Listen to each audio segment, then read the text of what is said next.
Halo Sobat Manhwa, kali ini kita akan melanjutkan cerita Raja Absurd part yang ke-16. Di part sebelumnya, Huangsang mulai berpetualang di area serigala dan menghadapi berbagai macam ancaman yang mengerikan. Dan di part kali ini, kita akan ditunjukkan bagaimana cara Huangsang dapat duit di area serigala. Terus di sisi lain, Kapten Tim 5 Resimen Qian mulai bergerak mencari Ma Qianyi. Gimana keseruannya? Tanpa basa-basi lagi, langsung pasang headset dan kita gaskan ke ceritanya di Manhwa Period.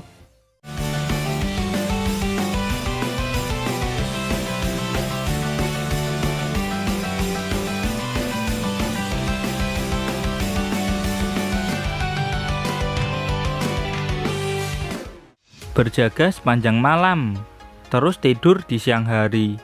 Kalau gini terus, lama-lama aku bisa mati, ucap Malu. Huangsang pun menyuruh Malu untuk segera tidur. Tapi Malu nggak bisa tidur karena mobil selalu berguncang kayak lewat jalan di Lampung. Ma Qianyi pun langsung memberi saran untuk mencari seorang penjaga malam. Tak terasa, hari sudah siang. Seperti biasa, mereka makan siang dengan memakan buah laknat ini. Mereka pun langsung mengadakan rapat. Mencari penjaga malam terlalu beresiko. Pelatih Liu bilang kalau penjaga tersebut bisa saja menjual informasi mereka kepada para bandit yang ada di area serigala ini. Terus penjaga itu bisa saja mencuri barang-barang berharga milik mereka. Ada dua jenis orang di area serigala ini. Yang pertama adalah perampok atau begal. Mereka adalah orang yang mencuri harta benda milik orang lain. Yang kedua adalah pemburu harta karun. Mereka adalah orang yang berjuang mencari harta karun rahasia dan berburu monster untuk mendapatkan material. Jadi terima nasib dan berjagalah sepanjang malam, ucap pelatih Liu dengan wajah datar. Singkat cerita, mereka berlima pun sampai di sebuah tebing. Dari situ mereka melihat ramai-ramai orang kayak pasar. Dan beginilah kondisi di bawah sana. Pelatih Liu mengingatkan kalau mata uang Yongli itu 10 kali lipat lebih rendah daripada di sini. Dari semua harta ditambah hadiah liga yang Huangsang dapatkan, dia hanya memperoleh sekitar 1.500 gold. Mereka pun memutuskan untuk berpisah. Huangsang dan pelatih Liu pergi mencari suku cadang. Sedangkan kuda binal, Malu, dan Cuya pergi melihat-lihat barang-barang lain. Tak lama kemudian, Malu menemukan orang yang menjual daging kaleng. Tapi harga satu kalengnya adalah 50 gold. Harga itu udah setara dengan satu item rank C. Kebutuhan pokok seperti makanan, pakaian, dan tempat tinggal di area serigala harganya memang sangat mahal. Hal ini terjadi karena bertahan hidup di area serigala itu sangatlah sulit. Malu pun nangis karena 1000 gold miliknya tidak bisa membuatnya membeli apapun yang berharga di sini.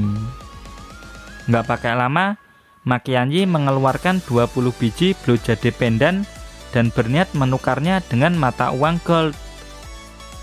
Malu pun berniat memberitahukan kalau mereka baru saja mendapatkan 6.000 gold pada pelatih Liu dan Huangsang. Tapi kuda binal melarangnya. Jangan memberitahu mereka, nak. Ini akan jadi pelajaran bagi mereka kalau mencari cuan di area serigala itu sangat sulit, ucap Ma Qianyi. Di sisi lain, Huangsang dan pelatih Liu pergi melihat-lihat mobil bekas. Setelah melihat-lihat, ternyata harga mobil di sini nggak masuk akal. Mobil rusak seperti ini saja dihargai 1.500 gold. Kalau kau nggak sanggup beli, enyahlah dari sini dasar miskin, ujar Joko dan kedua bawahannya. Huangsang dan pelatih Liu pun pergi sambil diejek sama Joko dan teman-temannya. Huangsang pun cuma bisa melihat tanpa bisa berbuat apa-apa. Di sisi lain, kuda Binal penasaran dengan kondisi Huangsang sekarang. Jadi dia memutuskan untuk mencari Huangsang dan pelatih Liu. Tak lama kemudian, mereka melihat kerumunan orang. Assalamualaikum tuan-tuan dan nyonya-nyonya. Anda kesulitan berjaga malam? Sering oleng karena kurang tidur? Ya tetap sans. Perkenalkan alat canggih ini. Namanya alarm kodok super. Dan kalau ada bahaya mendekat, kodok ini bisa berfungsi sebagai alarm. Bagaimana? Praktis bukan? Terang Huangsang. Alat ini kujual 299 gold. Tapi 50 pembelian pertama seharga 200 gold. Ayo sebelum kehabisan. Imbuh Huangsang. Tiba-tiba ada Pak Tua botak tengah yang curhat karena selalu jaga malam sampai rambutnya jadi kayak gini. Kalau kayak gini terus, aku bisa mati di usia 23 tahun. Teriak Pak Tua botak tengah ini. Nah nih, Pak Tua botak tengah itu baru berusia 23 tahun, ujar ketiga netizen di belakang. Sontak para netizen yang tidak ingin berakhir seperti Pak Tua botak tengah langsung memborong dagangan Huangsang. Harap tenang, semuanya akan kebagian, ucap Huangsang.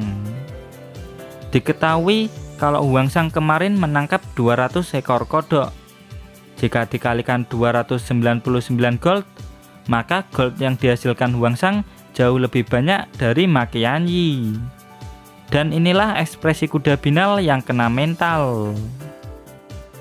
Malam harinya, Huangsang mendapatkan 20.000 gold dari hasil jualan alarm kodok. Sedangkan kuda Binal yang kena mental memilih untuk menyingkir dari kelompok. Karena sekarang mereka cukup kaya, pelatih Liu menyarankan untuk segera membeli suku cadang mobil dan pergi dari sini secepat mungkin. Tiba-tiba terdengar suara kodok dari kejauhan.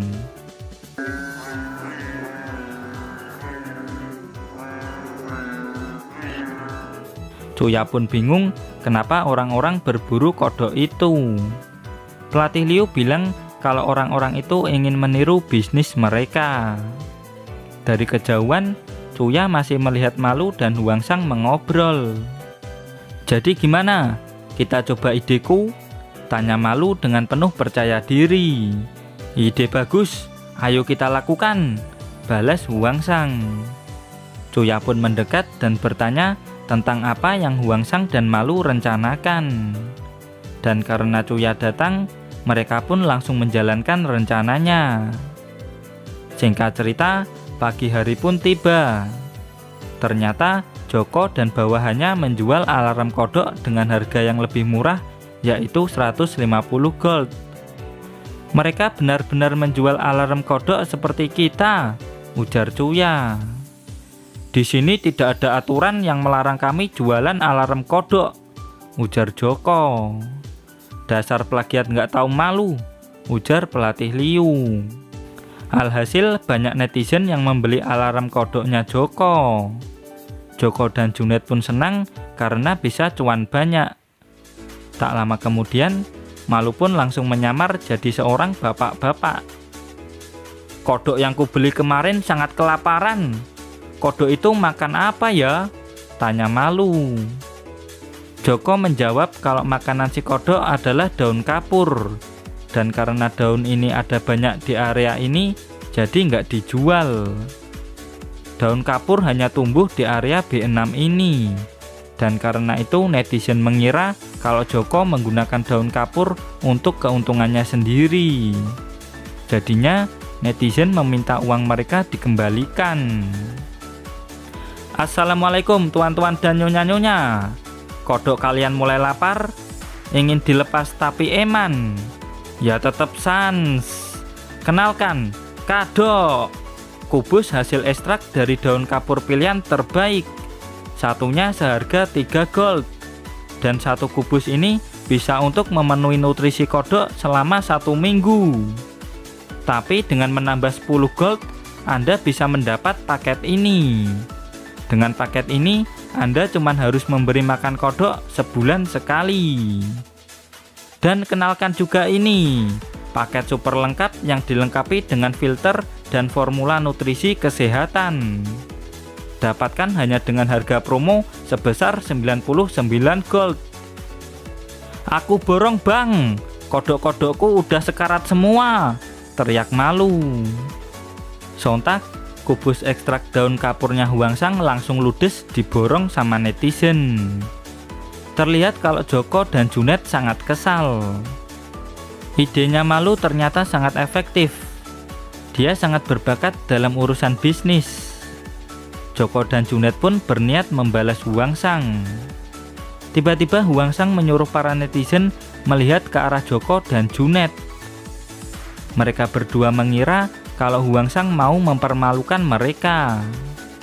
Saudara-saudara sekalian, jangan lupa membeli produk mereka berdua. Mereka menjual kodok alarm kualitas tinggi hanya seharga 150 gold. Produk ini hanya ada di wilayah ini. Kalian bisa menjualnya kembali ke wilayah lain, tentunya dengan harga yang jauh lebih mahal, terang Huangsang.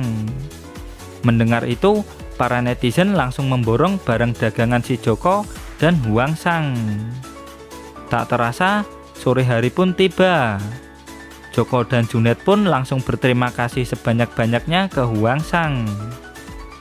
Huangsang pun berkata kalau saling tolong-menolong itu adalah hal yang wajar. Karena sudah banyak duit, pelatih Liu berniat membeli mobil bekas yang dijual sama Joko. Tapi Joko akan memberikan mobil bekasnya secara gratis ke timnya Huangsang sebagai ucapan terima kasih. Dan inilah hasil penjualan mereka yang membuat Malu dan Cuya sangat senang. Kemudian Joko menyarankan untuk segera menyimpan uang itu sebelum para begal melihat mereka. Tiba-tiba ada mobil militer mendatangi mereka. Pelatih Liu menyadari kalau kelompok itu berada di ranah fusion period dan ketua mereka berada di tingkat 3. Dan mobil tersebut berhenti tepat di sebelah Joko dan Junet. Kelompok begal pun keluar dari mobil tersebut.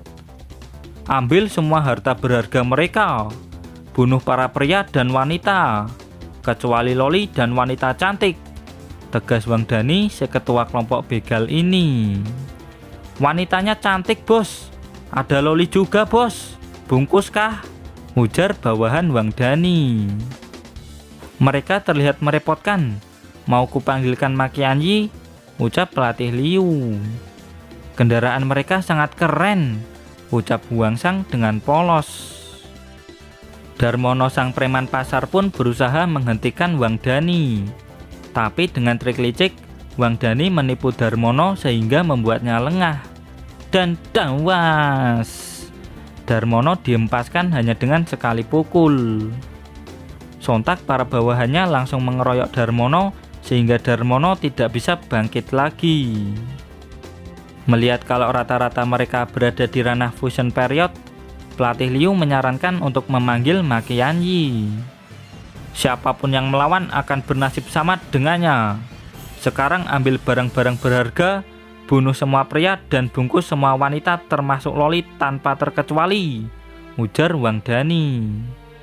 Di sisi lain, Malu berusaha membangunkan kuda binal, tapi kuda binal tetap turu. Lalu Joko berusaha nego dengan Wang Dani untuk melepaskan tim Huangsang. Tapi Wang Dani nggak mau tahu dan tetap akan membegal tim Huangsang. Joko berniat memberi Wang Dani uang yang sangat banyak, asalkan Wang Dani melepaskan timnya Huangsang. Wang Dani justru mengangkat si Joko dan mengancamnya. Dengan tatapan mesum, dia bilang kalau pelatih Liu adalah cewek dengan kualitas terbaik yang pernah ia temui. Kau sudah lihat cewek itu kan? Jadi enyahlah dari sini sebelum kubunuh, tegas Wang Dani. Dengan aura meledak-ledak, Wang Dani menyuruh bawahannya segera membunuh para cowok dan membawa para cewek. Melihat aura kuat seperti itu, pelatih Liu salah mengira kalau ternyata Wang Dani ini berada di ranah puncak fusion period. Tunggu dulu, biar ku bantu mengangkut mereka semua dan barang-barangnya, ucap Huangsang. Nani? Ujar Wang Dani. Sontak Huangsang langsung menggendong pelatih Liu dan cewek kualitas tinggi masuk ke mobil. Kemudian Huangsang membawa koper uang dan si Loli. Malu yang melihatnya pun kaget. Huangsang bilang kalau bertahan hidup itu adalah hal yang paling penting. Wang Dani pun langsung memuji Huangsang karena cepat tanggap. Loli dan uang pun masuk. Item dan barang-barang lain masuk. Kuda Binal masuk. Setelah melihat itu, Marimo Jabrik berniat mengajak Huangsang gabung ke kelompok mereka. Goblok, kalau bocah itu udah selesai, bunuh dia, tegas Wang Dani. Bocah itu rela mengkhianati teman-temannya supaya selamat. Kalau kita mengajaknya gabung, maka bocah itu akan mengkhianati kita juga, imbuh Wang Dani ke para bawahannya. Singkat cerita, Huangsang pun sudah selesai menaikkan semua barang-barangnya. Tak lupa dia menyuruh Malu untuk segera naik ke mobil. Wang Dani yang udah kayak psikopat mengajak kedua bawahannya ini untuk segera membunuh Huangsang. Dia berniat memberikan kematian terburuk pada Huangsang karena mengkhianati teman-temannya. Kita siksa dulu dia. Meskipun minta dibunuh, jangan dibunuh. Pokoknya hajar terus, ujar Wang Dani. Di dekat mobil, Malu bersiap naik. Kemudian Huangsang mengaktifkan skill Different King Replication. Dan wata! Bunshin Huangsang terbang ke arah kelompoknya Wang Dani. Dan ding! Mataku! Teriak Wang Dani. Semua yang ada di sana pun langsung jadi buta. Bocah bangsat, akan kutunjukkan apa itu neraka padamu, ujarnya. Dan ngeng, timnya Huangsang membawa kabur mobilnya Wang Dani. Sebagai permintaan maaf, Huangsang meninggalkan 5.000 gold untuk kelompoknya Wang Dani. Gak pakai lama, Wang Dani dan para bawahannya pun mengejar Huangsang. Di atas mobil, Huangsang dan Malu sudah bersiap dengan gaya bak pemain bisbol profesional. Kalian tidak akan bisa kabur dariku, teriak Wang Dani. Dan ding! Tidak, Yamete Kudasai, teriak Wang Dani dan para bawahannya. Di sisi lain, Huangsang mengaktifkan skill Blue Dragon Kage Bunshin, lalu dikombo dengan skill Dragon Ceremony Cannon yang membuat mobil mereka semakin kencang. Kalau Kaisar Lee tahu jurusnya dipakai buat jadi nos, pasti kena mental, teriak Malu. Lalu dari kejauhan, Wang Dani berlari sekencang mungkin mengejar mereka. Nigasana! Teriaknya. Nani? Dia lari laju dan pakai kacamata hitam, ujar Malu. Sontak Malu langsung meminta bantuan si kuda Binal. Pergilah ke neraka, teriak Wang Dani. Di sisi lain, kuda Binal berubah ke mode tempur. Dan dawas! Berisik blok, umpat si kuda Binal. Alhasil, Wang Dani langsung nyungsep seperti ini. Tak lama kemudian, para bawahannya pun datang. Wang Dani bilang kalau mereka tidak perlu mengejarnya. Sesuai yang dia duga, ada orang dengan ranah kardiak period di pihak Huangsang. Akhirnya mereka pun memutuskan untuk kembali ke pasar jalan kaki. Setibanya di markas, mereka akan bersiap-siap untuk melakukan balas dendam.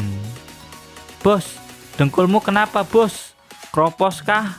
Ujar para bawahannya ke Wang Dani.